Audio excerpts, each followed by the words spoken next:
Finance company ने धोखाधड़ी करके बिना बिकी गाड़ियों पर फर्जी दस्तावेजों से 73 गाड़ियों पर 70 लाख का लोन ले लिया। रायसेन जिले के सांची के दीवानगंज में फाइनेंस कंपनी ने धोखाधड़ी करके बिना बिकी गाड़ियों पर फर्जी दस्तावेजों से 73 गाड़ियों पर 70 लाख का लोन ले लिया। रायसेन जिले के दीवानगंज में टीवीएस शोरूम के संचालक के साथ एसके फाइनेंस कर्मचारियों ने संचालक के साथ धोखाधड़ी की, बल्कि फर्जी दस्तावेज के आधार पर 73 गाड़ियों पर फाइनेंस कर लगभग 70 लाख रुपए की चपत बैंक को भी लगा दी। गंज पर मेरा टीवीएस का शोरूम मैंने 2021 में प्रारंभ किया था, जिसमें 2021-2022 में मैंने अपने शोरूम को चलाया। पर 2023 के प्रारंभ में मेरे पिताजी का स्वास्थ्य कुछ ठीक नहीं था। उनकी तबीयत ख़राब होने के कारण शोरूम की शटरें मुझे कुछ समय के लिए बंद करना पड़ी। लगभग 2023 पूरा लगभग 1 साल के लिए मुझे शोरूम बंद करना पड़ा, जिसके तत्पश्चात एसके फाइनेंस के ही कुछ कर्मचारियों ने मिलकर मेरे शोरूम और बैंक के साथ लगभग 70 लाख रुपए का फ्रॉड किया। इसमें 73 गाड़ियाँ फाइनेंस कराई गई, जिनका किसके नाम पर फाइनेंस हुई हैं, कैसी हुई हैं, सिर्फ हमारे पास नाम है, उसके अलावा उसकी और कोई हमारे पास डिटेल नहीं है।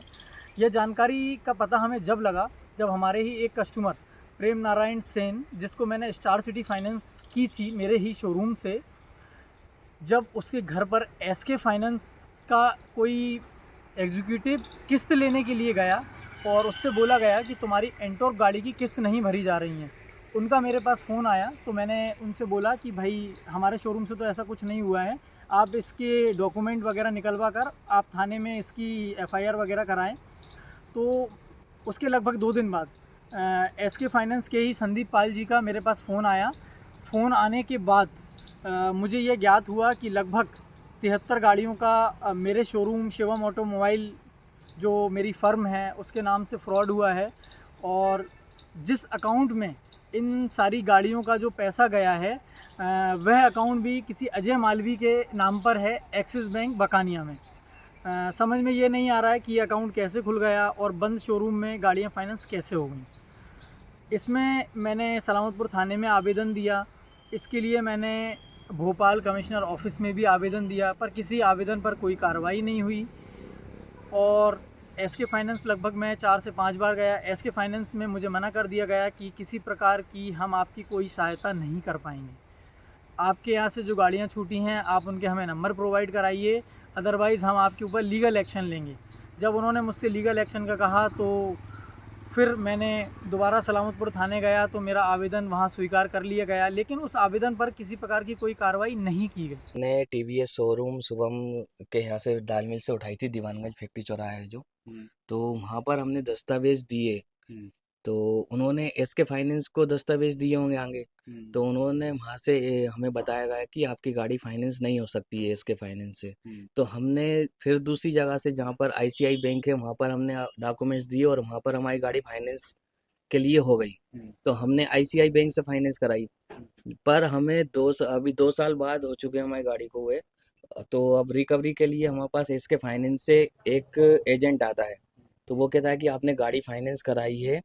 तो हमने कहा ये गाड़ी तो हमने आईसीआई बैंक से कराई है, इसके आपके डॉक्यूमेंट्स लगे हैं और आपने इतनी किस्त जमा की है और अब आप किस्त जमा नहीं कर रहे हैं। मैंने कहा सर हमने गाड़ी ली नहीं है। जब उन्होंने हमारे डॉक्यूमेंट दिखाए तो उसमें हमारे चाचा जी का फ़ोटो चेंज बताया है और सिर्फ नाम और दादाजी का नाम सेम है, जिसमें दादी जी का नाम चेंज किया गया है और हमारे पहचान पत्र के साथ छेड़खानी करके हमारा एड्रेस प्रूफ लगाया गया है।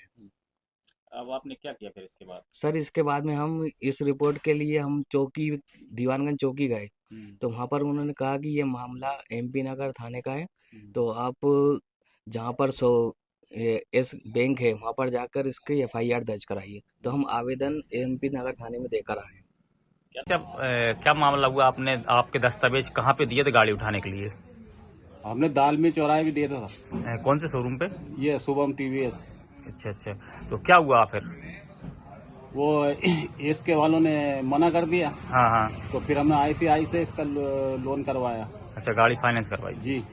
फिर क्या हुआ? हम उसकी किस्त बराबर भर रहे हैं। तो ये जबरदस्ती दबाव डाल रहे हैं कि आप किस्त भरो। कौन गाड़ी की। कौन? ये इसके वाले। अच्छा, ये कब आए थे आपके पास? ये अभी 15 दिन हुआ। इनसे जबकि गाड़ी नहीं उठाई आपने? नहीं ली। गाड़ी ली नहीं है। अच्छा, गाड़ी किससे ली? ICICI वालों से? ICICI से उठाया। हम्म अब ये कह रहे हैं कि लगा किस्त भरो। हम्म हम किस्त कहाँ भरें? हम्म। जब और क्या? उठाई नहीं तो किस्त भरें? किस बात की भरें? दस्तावेज में क्या चेंज है उसमें? दस्तावेज में मेरे फोटो की जगह दूसरा फोटो लगाया इनने। हाँ।